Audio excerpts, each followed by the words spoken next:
Talking Cat Studios video tutorial on Photoshop. Today we're going to be taking this nice daytime image and turning it into a nighttime image like this. Now, to do that, as you see, we're going to have to treat the background differently than we do the foreground. The background there has to be separated out, and I'm going to show you a neat trick for doing that. Now, when we look at this thing, we can tell the background is colored differently than the foreground. But how do we know exactly what to pull out? Well, we can go to Channels, and this is showing us the RGB. This is everything. Everybody's in there. RGB basically tells you right here in the Channels panel, it tells you who's in charge of what you're seeing, which band is producing most of the visuals that you're seeing. So if we click on just red, we see, well, there's a lot of red everywhere. Pulling the red out of this wouldn't really give us a separation much. Go to green, it's even worse. Oh, but blue. Blue is the guy we want, so we're going to take blue out of this. Go back over to your layers panel, and like always, Control J to copy your layer, because we don't want to mess with our original. We are going to hide it though. Turn off that little all-seeing eye there, because if we don't, it's going to overwrite anything we do to this, and we won't be able to get our effect. We won't see it. So double click over here off on the right side of the layer, and we get the layer style panel, which has this neat blend if area here, which is something that if you haven't really explored much, please do. When it's on gray, it's doing luminosity, which could help us quite a bit, but probably not exactly what we want. But if you pull down that drop down menu, you see it shows us all of the bands of the RGB. What we really want is we want this blue, right? Because that's where all of our light color was in the alpha channel. That's where everything was at. So we pull this back, let's say about 150, 160 maybe, somewhere in there. We see that the background is all gone transparent. And we're left with just the trees, the bushes, the ground. We're left with the foreground, and that's what we want, but maybe it's a little too sharp. So we can soften it up by alt-clicking on that slider. Take the right side of it and pull it until you're satisfied, right? Somewhere in there. That's good. Click OK on that. So now we have something that will let us basically mask off the foreground and the background from each other. What we need to do is we need to go to background, Control J, it's another copy. And go ahead and turn on that new copy. And we can go ahead and name this foreground. Okay, now if we hide this background copy, we see transparency there, so that's going to let whatever's underneath it show through. And this foreground copy is going to overwrite whatever is it's blocking. So that allows us to treat the background separately from the foreground. As long as we have the foreground copy in front of the background copy or higher up in the layer stack, it's going to work. So click on the background copy so that our next layer comes up on top of that or between the two. So go down to your adjustment layers, choose a solid color, and then find something kind of midnight blue, right? Something like that. And let's turn that on to multiply. Drop the opacity back a little bit. Maybe something around, I don't know, right about there looks good. Okay, so you can see we've had a nice effect on it, but it's not quite the effect we want, right? And in fact, we want to affect this whole thing. We want to affect the foreground and the background. So click on the foreground so our next layer goes above it, and then go to Color Lookup Layer and add that. Now this lets us choose amongst a number of files here that will have different effects. And if you haven't played with these, I really do recommend it. Please do. You will be amazed at what you can do with this. We're going to choose Midnight or Moonlight on this one. And as you can see, that's perfect. That's wonderful. We can still barely make out the details in the back. Kind of more like a texture than a details. That's great. What we really need to do now, though, is, well, we're going to fake a light source. Because if you look at these shrubs and the trees and everything like that, we really do have some highlighting going on there that is implying a light source. But we want to bring both of those out. So let's add an implied light source. We're going to do that with the brush tool. Okay, and you're going to want a nice zero hardness, soft, round, decent sized brush. That might be too big. Like that. Go up here in the corner. Don't have to have the whole thing in there. You can do this with a black foreground.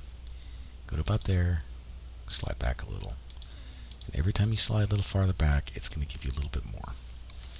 And then lower your size. Increase your flow a little bit. And click a few times there. Now, to increase its effect, go down to that blue color, that midnight blue color fill layer, and do that a couple of times. We're going to apply the moons right about here. Right? And so we're getting all this, but we still don't have the detail and depth we really want. So on the color lookup layer, which is the one that's affecting everything, remember it's the one that's affecting the foreground especially, is what we're really concerned about. And we want to take our flow down to about 7-8%, somewhere in there, something like that. And we're going to paint highlights on. It's going to let a little bit more of that foreground color come through. Alright, so we can do stuff like this, and every time you paint on it, it becomes accumulative.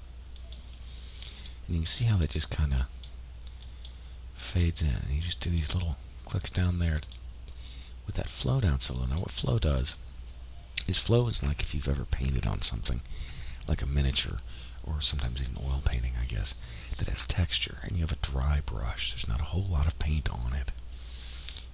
And you brush on it really quickly and rapidly, and it builds up paint very slowly. Well, that's kind of what flow is doing. It's only painting on the raised up areas, and it's leaving those areas down in the cracks and crevices dark, like no light's getting into them. And we just do that across the whole painting. You want to do it nice and smooth. Be conscious of where the light is, because you're kind of doing ray tracing in a way. Those of you who are gamers who are aware of what ray tracing is by now, I'm sure. You're just kind of following that light. And kind of painting in those areas, and you just click several times. You don't have to do a swipe. You can click several times on a given spot, and it'll just build up on that spot. It's really, really cool how this works. But anything that light is coming in on, you want to do it. You want to try and kind of fade it around. One word to the wise on this: I've done several attempts, or several go-throughs of this to make sure I could do it from memory and get very similar results. Less is more. I've experimented a bit with this, and less is usually more. You don't want to do too much, because you can really play with this until you get everything just really too bright. Okay, so now we got to do the tree trunks, and you can really play with this more if you want to get it more realistic. It's just a real quick kind of demo thing, but we have to do the tree trunks.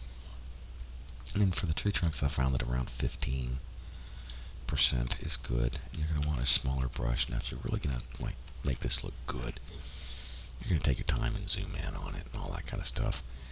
I'm trying to be as conscious of the clock as I am anything else, so try not to make this take too long. And just paint some highlights on the moon side, because remember, there's a line coming down the middle of that tree, and that's the max circumference of the tree. That's the thickest that tree is going to get, and anything to the moon side, or to the light source side, is going to have a little bit of light on it. All right.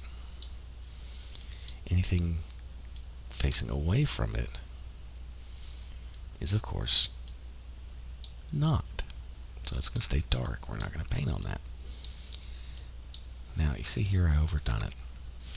We can press X, and that's going to change our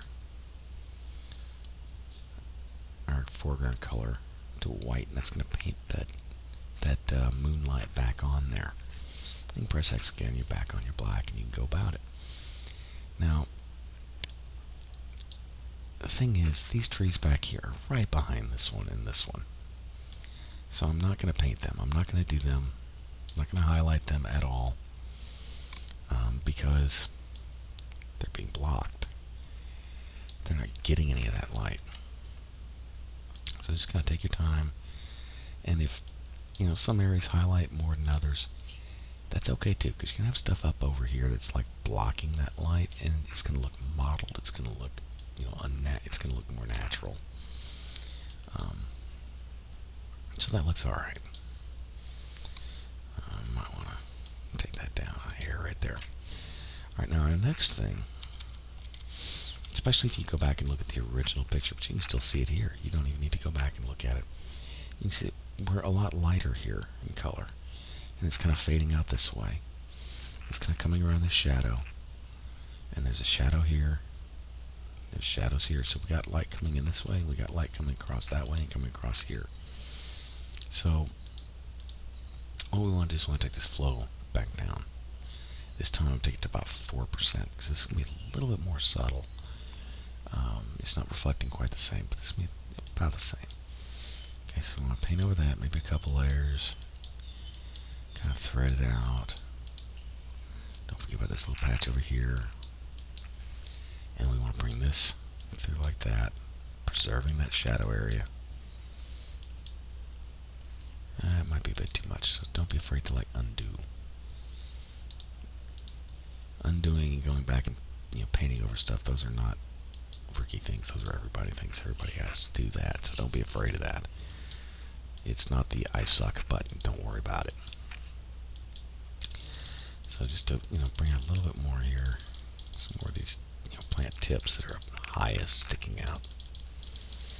And you can play with this all day long and get it really, really good. Now, the one other thing I might add would be like a contrast layer. So brightness contrast, add that up at the very top, and drag that contrast up just a hair, so the darker areas get darker and the lighter areas get darker, and you might have to adjust for that with the brightness. But I mean, that looks pretty good to me. Play with it, enjoy it. This is a really good one for learning to follow light and see how it plays off of solid surfaces and more modeled surfaces and ground surfaces, and how that light plays through there. It's a really good one to learn with. But this is Talking Cat Studios signing off, and I'll see you next time. Thank you.